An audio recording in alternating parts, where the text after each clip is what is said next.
Hello, beautiful butterflies, perfect people. You with Tanisha Ali here today, and I want to talk about procrastination.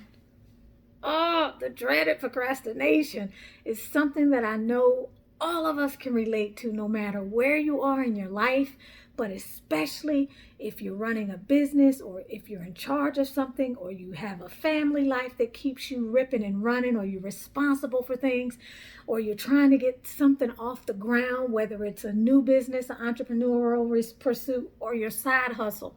Procrastination is the number one worst enemy that you can have. And it's a learned behavior. It's a result of subconscious programming. It has triggers. How do I know it has triggers? Because we don't procrastinate with everything.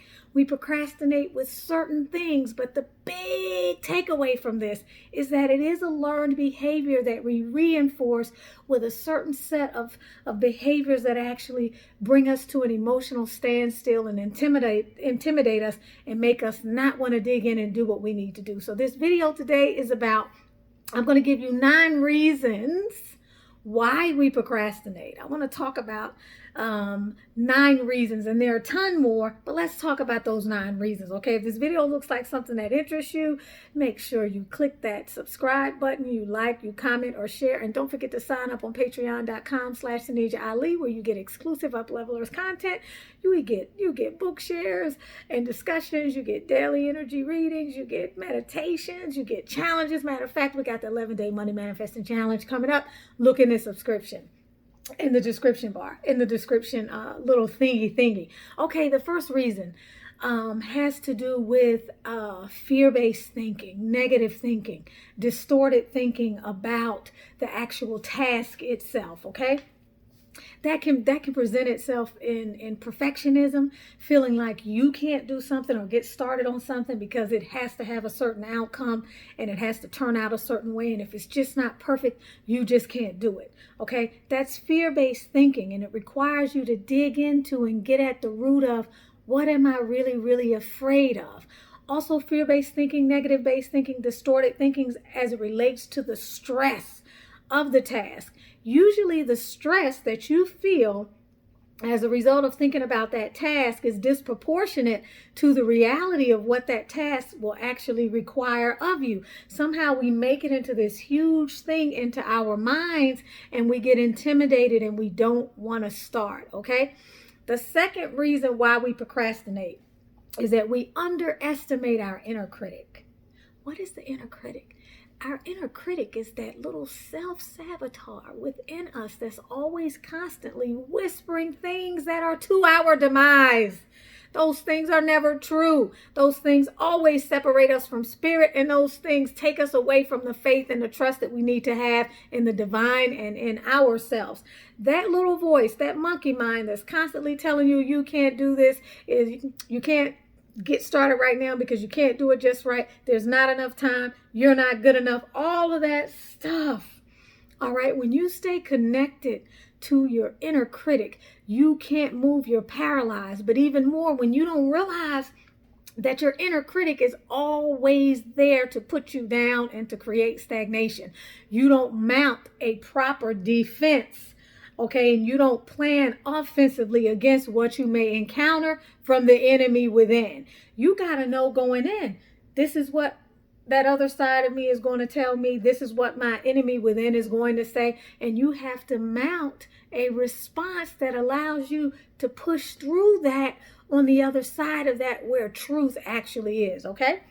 The third reason why we procrastinate is that we overestimate the amount of time that it takes to do something.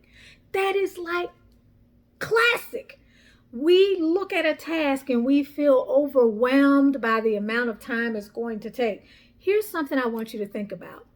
There's something called Parkinson's Law, and you have probably used Parkinson's Law throughout your entire life without realizing it.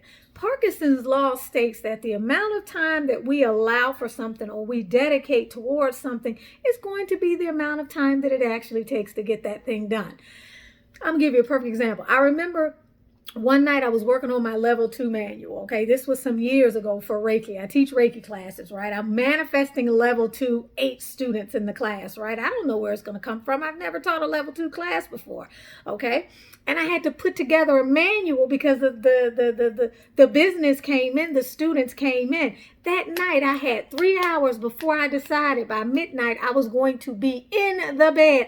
I got that manual done, that 50-page manual done. I got it done. So that's what I'm talking about. When you were in college, or when you had that proposal due for your job and you knew you only had an hour to get it done, or you had 30 minutes to plan for something before you hit the road to get somewhere to actually deliver the presentation, somehow you got it done during that amount of time. So when you're dealing with the issue of procrastination, what you have to really do is set a time limit. Okay, set a time limit and then go ahead and get started and watch how somehow the task that seemed larger than life manages to condense itself down within that amount of time. Now, by the same token, keep in mind that if you decide that you got, I don't know, 10 hours to do something, then that's the amount of time it's going to take you. It's going to take you 10 hours to do it. Okay, because your everything is going to change. The energy of urgency is going to change. The flexibility with which you approach it, the number of times you're going to keep proofreading and tweaking something and cut and copy and pasting and revising is going to shift because you feel like you have all this time. Okay. So that's the third thing. You overestimate the amount of time that it takes. Number 4 is we often underestimate the importance of prioritization versus time management. There is a difference. I no longer manage my life by trying to manage my time in the way that I used to. I don't work like that. As a creative spirit, I don't like to feel confined. I like to be able to be divinely inspired, but I do set priorities. And what I mean is, I focus on the big piece. I focus on the 20% that's going to create 80% of the result. I never forget when I had to read that book. I forget whose principle that is. Back in when I was 25 and I was doing sales, I remember recognizing that usually 80% of what we spend our time doing creates 20% of the result in our life. Why are we spinning our wheels, spending all of our time doing the very things that are bringing in little reward when we need to flip that? We need to develop a different relationship with how we manage our time. We need to begin to do the 20% that accounts for 80% of the result. So that is where setting priorities comes in. I'm looking at my notes. I want to make sure I get everything in. That is where setting priorities comes in. You want to make sure that when you awaken each day, you determine the 1 or 2 things that you need to do that are the most important tasks that you can deliver for that day, that give you the most bang for your buck, right? That give you a punch for whatever it is you're diving into, and focus your intentions on that. Don't allow yourself to get distracted. Focus on that and that alone. To hell else, whatever else doesn't get done, because you did the 20% that's going to get you to 80%. So focus on priorities. Setting priorities instead of managing your time, instead of trying to get this done, this between that hour. No, because then you fall out of the flow, then you get stressed out, then you have too much on your plate, and at the end of the day, you didn't have any fun. And I believe in waking up every day being grateful for the gift of existence, being happy to be alive, and having fun, and being passionate about whatever it is that you're spending your time doing. I'm going all out of order, but that's okay. Number 5 has to do with something I mentioned in number 4, which is, I forgot. Number 5 has to do with, I can't think of what it was. I talked about what? I talked about having your doing the 20% and setting your priorities, right? This other piece, distraction. Okay, a lot of people lack the ability to focus intently. That's something I was blessed with, thank God, from the Creator, the divine spirit. I'm so happy about that. But I was also cursed with shiny object syndrome, okay? However, when I'm in my zone, nothing can take me out of my zone. Now, that's been as much of a blessing as it has been a curse, because I can sit with something and dig in and dig in and dig in until I get it exactly the way I want to get it done. If it takes me a whole day, I'm not tired. I'm really involved in what I'm doing. I'm intense. But the point is, you have to learn how to manage yourself to ensure that you maximize the degree to which you can focus. Distractions are the fifth reason why we procrastinate and we can't get things done. And I think this is probably one of the most common occurrences for why people fall off the bandwagons when it comes to actualizing their goals. Shiny object syndrome is a real syndrome. Shiny object syndrome can keep you off task with getting anything that you say is important actually finished. It means you look at shiny objects and you get distracted. You see something appear on your timeline, and next thing you know, you've gotten up from the table where you were working on your proposal, and now you're on YouTube doing something else. You are working intently, getting something done. All of a sudden you need some water. You go into the kitchen and then you decide, oh, okay, the floor needs to be swept. Let me sweep the floor. And then before you know it, you're making sandwiches before the kids get home. You're doing something for the hubby. Now you're on the phone with the credit card people trying to renegotiate that late fee or trying to renegotiate a lower interest rate. Before you know it, one thing leads to the other, leads to the other, leads to the other. And then you decide it's a beautiful day. Shiny object syndrome is the sun in the sky. It's beautiful. I want to go outside and commune with nature. So proposal gets left on the table, nothing gets done. So distractions, distractions, distractions. If you're someone who is beset by shiny object syndrome and you find yourself always getting distracted, even if it's going on Amazon and shopping. I love to shop on Amazon. I have so many tarot cards and oracle cards because I shop on Amazon all the time. I'm approaching a number that I'm ashamed to say. But the point is, it's shiny object syndrome because I'll just have a inkling. Maybe it's the lower spirits that be that are trying to lead me off track. And then before I know it, I'll be on Amazon ordering something, and then I'll order something else, or then I'll put something on my wish list, which makes me feel like I'm actually shopping, which is great, by the way. That's a good tip if you want to stop spending more money than you need to spend, or going outside of your budget, or just, focusing more on self-discipline. Put things on a wish list. It's working really great for me. It makes you feel like you're actually shopping, except you're not spending money. So anyway, shiny object syndrome. It means, okay, I work for 30 minutes and then I give myself a 10-minute break. I work for 30 more minutes, then I give myself another 10-minute break. Find out how you work best and what you need to keep yourself on track. But above all, have self-integrity, okay? Have self-integrity. I hope that was number 5. I think it was number 5. Number 6 being you are not connected to your why. Now, if you're fortunate enough, the things that you spend the majority of your time doing are related to things that you actually derive some emotional fulfillment from, things you actually enjoy, things that bring passion into your life, things that bring a feeling of being alive in your life, even if it's cooking dinner for your family. Why? Because you have a family to cook for. Why? Because you have food in your cabinets to prepare. Why? Because it's something that you do that allows you to show love, that allows them to take in the energy of love from something that you've had your hands in. Whatever it is that you're doing, you got to really connect to the why. Why are you doing it? Okay, I'm going to give you a prime example. If I procrastinate on my workout routine until the end of the day, chances are it's not going to get done. If I procrastinate and put it off to do in the evening time or even after midday, which would require me to take a break from either clients or from what I'm doing on my channels or on Patreon, whatever, chances are it's not going to get done. I have to do it in the morning. I have to do it as soon as I get up. If I get up at 5:30, if I get up at 6 o'clock, I got to get on that trampoline. I got to get on that rebounder. I got to bring up and increase those white blood cells. I got to feed those dendrites. I got to increase those dendrites and feed my mind. Okay. I have to do that first thing in the morning. I have to do my meditation practice. I have to do my Reiki. I got to get it in. Some mornings I don't really feel like doing it necessarily in that order, but I also know, guess what? I got the inner critic here.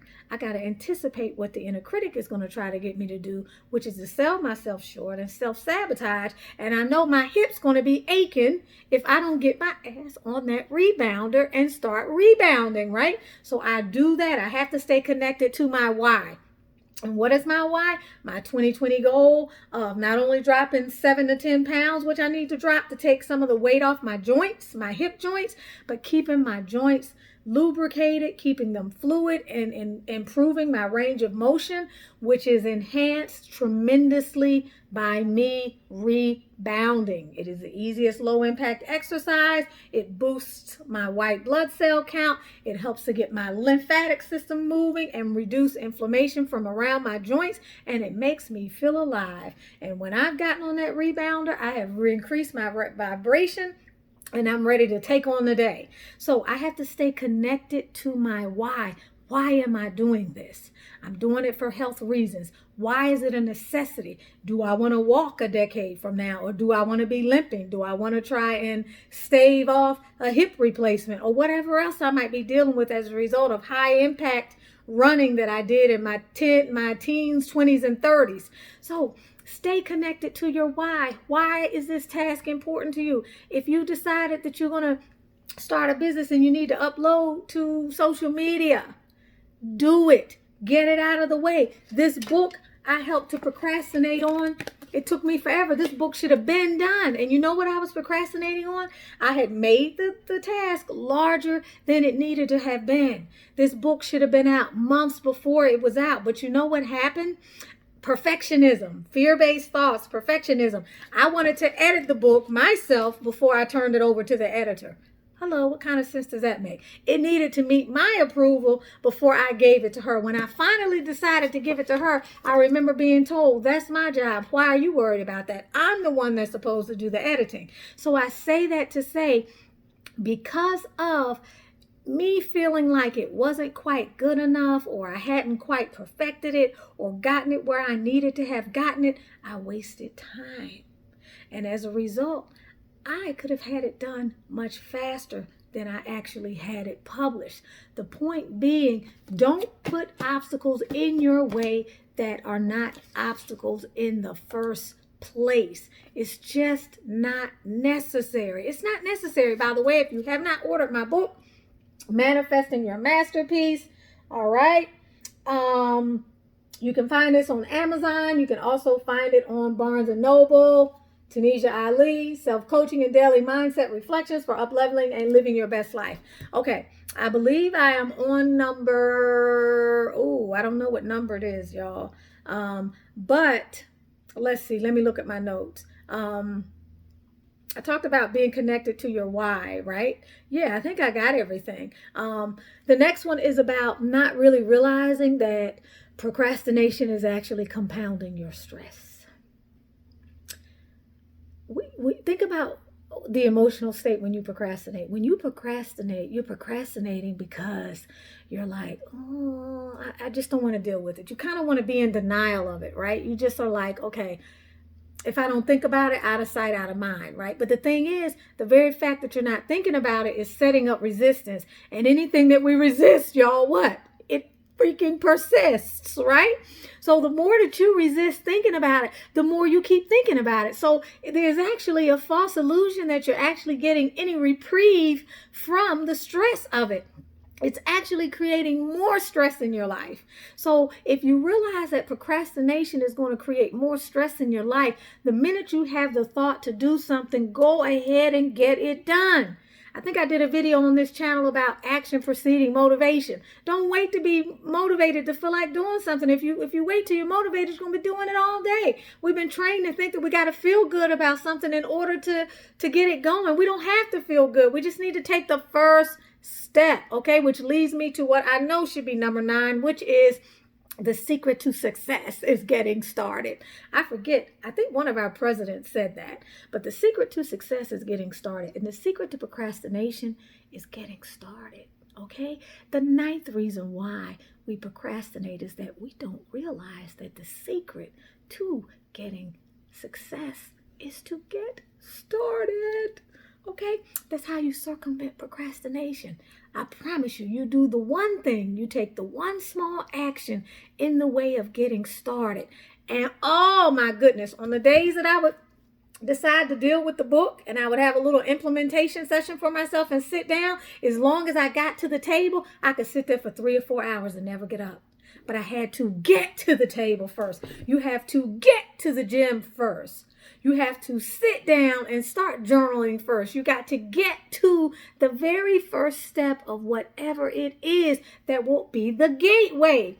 You know how they say the gateway drug is, don't they call marijuana the gateway drug, right? It's the one drug that if you start on that, it's going to open up the gateway to doing all these other drugs, right? Well, look at taking the first step as the gateway path. If you just take the first step, the gateway will open and you will avail yourself of everything else that you need to get it done. So the secret to success is just getting started. In order to circumnavigate procrastination,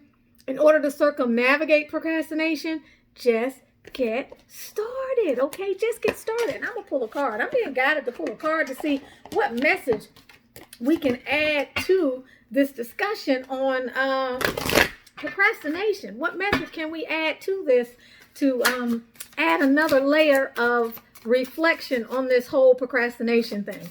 Because it really is about doing the things that actually matter. Look at that. This is the Knight of Coins, okay? Procrastination, because somehow it's affecting or it is going to bring something to your increase your home life, or increase your coins in some way, or your level of stability. So that again is connecting with your why, okay? Connecting with what it is about what it is you need to do instead of procrastinate, that is tied to your mundane yet worldly, earthly concerns. How is this going to affect my family? How does this affect my bottom line or my finances? How is this really affecting my career or my job or my entrepreneurial pursuit? What do I risk and what hardship will I create by not going ahead and getting started? So I hope that you learned something from this video. If you did, share, like, subscribe, show your love, show your love, show your love. Join the evolution. You with Tanisha Ali, helping you to get clear, helping you to heal energetic and emotional blockages, up-level your mindset, and manifest the glory of the Creator that is within you. Go out there and let's get it on. Go out there and get what it is you want in this life. Invest in yourself. We're in a new year, 2020. This year can't look anything like the last several years. It's time to level up.